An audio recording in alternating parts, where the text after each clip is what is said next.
നമസ്കാരം, പ്രവാസി മലയാളിയിലേക്ക് സ്വാഗതം. നാട്ടിലെ കുടുംബത്തെ പൊന്നുപോലെ നോക്കാൻ അന്നന്നത്തെ ചിലവ് കഴിച്ചതിന് ശേഷം ബാക്കിയുള്ളവ അരിച്ചു പെറുക്കി വെച്ച് നാട്ടിലേക്ക് അയക്കുന്നവരാണ് പ്രവാസികളിൽ പകുതിയിൽ ആൾക്കാരും. ആയതിനാൽ തന്നെ ഗൾഫ് ജീവിതം അവസാനിപ്പിച്ച് നാട്ടിലേക്ക് മടങ്ങുമ്പോൾ സാമ്പത്തിക ശേഷിപ്പുകളൊന്നും ഇല്ലാതെ പ്രയാസപ്പെടുന്നവരാണ് നമുക്ക് ചുറ്റുമുള്ള പല പ്രവാസികളും. എന്നാൽ സമർത്ഥമായ രീതിയിൽ ചിന്തിച്ചാൽ പ്രവാസികൾക്കും സാമ്പത്തികപരമായി മെച്ചപ്പെടാനുള്ള സാധ്യതകൾ ഗൾഫിൽ തന്നെയുണ്ടെന്നാണ് സാമ്പത്തിക വിദഗ്ധർ ചൂണ്ടിക്കാണിക്കുന്നത്. അതായത് ഇതിന് മാറ്റിവെക്കേണ്ടത് മാസം $1000, അതായത് ദിവസം 33 ദിർഹം. ഇതിൽ കുറവാണെങ്കിലും മികച്ച രീതിയിൽ നിക്ഷേപ സാധ്യതകൾ മനസ്സിലാക്കിയാൽ നേട്ടമുണ്ടാക്കാമെന്നാണ് സാമ്പത്തിക വിദഗ്ധർ ചൂണ്ടിക്കാണിക്കുന്നത്. പറഞ്ഞു വന്നത്, നിക്ഷേപം എന്ന വാക്ക് കാണുമ്പോൾ നമ്മിൽ പലരും സ്റ്റോക്ക് മാർക്കറ്റിൽ ലിസ്റ്റ് ചെയ്തിട്ടുള്ള വ്യക്തിഗത കമ്പനികളുടെ ഓഹരികൾ വാങ്ങുന്നതിനെ കുറിച്ചാണ് ചിന്തിക്കുന്നത്. ഷെയറുകളോ ഫണ്ടുകളോ ബോണ്ടുകളോ പോലുള്ള ആസ്തികളിൽ നിക്ഷേപം ആരംഭിക്കാൻ 1000 ദിർഹം നല്ലൊരു തുകയാണെങ്കിലും യഥാർത്ഥത്തിൽ പ്രയോജനം കിട്ടുന്നതിന് നിങ്ങളുടെ പണം ഈ നിക്ഷേപങ്ങളിൽ കുറഞ്ഞത് 5 വർഷമെങ്കിലും ചിലവഴിക്കേണ്ടി വരും. എന്നാൽ ഇത് സാധാരണ നിക്ഷേപ സാധ്യതകളും നമുക്ക് ചുറ്റുമുണ്ടെന്ന് പ്രവാസികൾ തിരിച്ചറിയേണ്ടതാണ്. അത്തരം ചില സാധ്യതകളാണ് ഇവിടെ പരിചയപ്പെടുത്താൻ പോകുന്നത്.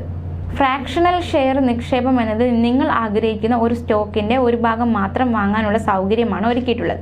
എന്നാൽ ഈ നിക്ഷേപ തന്ത്രം നിങ്ങളുടെ നിക്ഷേപങ്ങളെ പരമാവധി വൈവിധ്യവൽക്കരിക്കാനും നിങ്ങൾക്ക് താങ്ങാൻ കഴിയാത്ത വൻകിട ഓഹരികളിൽ നിക്ഷേപിക്കാനും നിങ്ങൾക്ക് വഴിയൊരുക്കുകയാണ് ചെയ്യുന്നത്.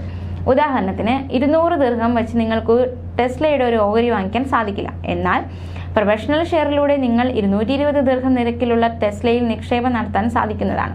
അതോടൊപ്പം തന്നെ നിക്ഷേപം തുടങ്ങാൻ നിങ്ങൾക്ക് 100 ദിർഹം മാത്രമേ ഉള്ളൂ എങ്കിലും സ്റ്റോക്ക് വാങ്ങുന്നതിനുള്ള ഈ രീതി മികച്ചതാണ്. പരമ്പരാഗത ഓഹരികളിലോ ETF-കളിലോ നിക്ഷേപിക്കുന്നത് പോലെ എളുപ്പമാണ് ഫ്രാക്ഷണൽ ഷെയറുകളിൽ നിക്ഷേപിക്കുന്നത്. ഫ്രാക്ഷണൽ ഷെയർ നിക്ഷേപം അനുവദിക്കുന്ന ഒരു ബ്രോക്കറേജ് സ്ഥാപനം കണ്ടെത്തുക മാത്രമാണ് നിങ്ങൾ ചെയ്യേണ്ടത്. അവിടെ നിന്ന് നിങ്ങൾക്ക് വേണ്ട കമ്പനികൾ തിരഞ്ഞെടുക്കാനും സാധിക്കും. 1000 ദിർഹം ഉപയോഗിച്ച് റിയൽ എസ്റ്റേറ്റിൽ നിക്ഷേപം തുടങ്ങുന്നത് അസാധ്യമായിരിക്കുമെങ്കിലും ക്രൗഡ് ഫണ്ടിംഗ് പ്രക്രിയയിലൂടെ നിങ്ങൾക്കിപ്പോൾ ചെറിയ തുകകളോടെ വലിയ റിയൽ എസ്റ്റേറ്റിൽ നിക്ഷേപിക്കാൻ സാധിക്കും. റിയൽ എസ്റ്റേറ്റ് ക്രൗഡ് ഫണ്ടിംഗ് പ്രോപ്പർട്ടിക്കായി നിക്ഷേപകരിൽ നിന്ന് പണം ശേഖരിക്കുകയും നിക്ഷേപകർക്കിടയിൽ വരുമാനവും നേട്ടവും തുല്യമായി വിതരണം ചെയ്യുകയും ചെയ്യുന്നു.